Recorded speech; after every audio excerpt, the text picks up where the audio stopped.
Dr. Crystal Badour. She's a clinical psychologist and associate professor at UK who studies the psychological consequences of traumatic events.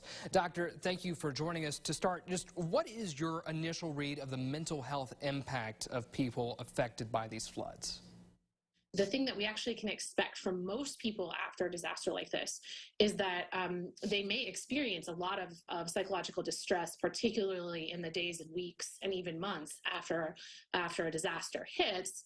And that's not surprising. There's so much disruption that's happening in people's lives, and many people have lost loved ones or have experienced people were missing, or they had their own lives in danger. And so we often see people will experience, in the short term, they'll have problems sleeping, or will have intrusive memories or images of their flooding experience. So this is going to be a long recovery. People are going to be exposed to horrible sights left and right for days or even weeks. Can you speak on how that impacts people long term, and what are some signs that they need to watch out for?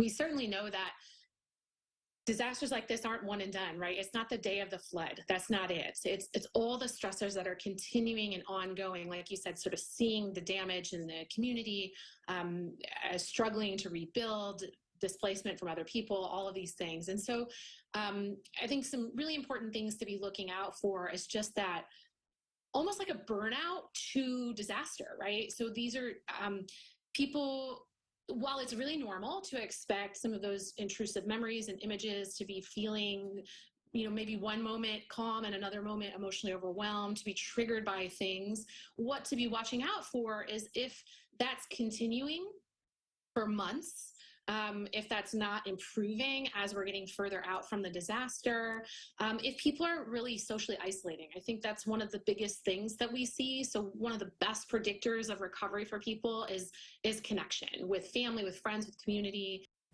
And wrapping up here with you, Doctor, you have witnessed many natural disasters. This one happened in a very remote part of the state. How can that affect people differently compared to other disasters you've seen?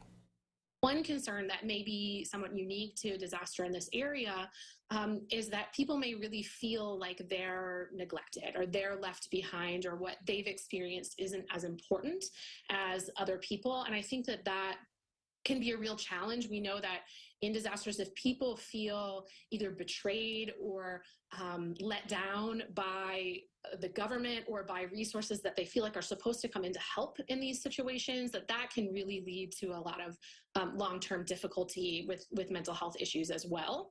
Dr. Badour, thank you for taking the time to speak with us. And for a list of community resources and how you can help, visit fox56news.com.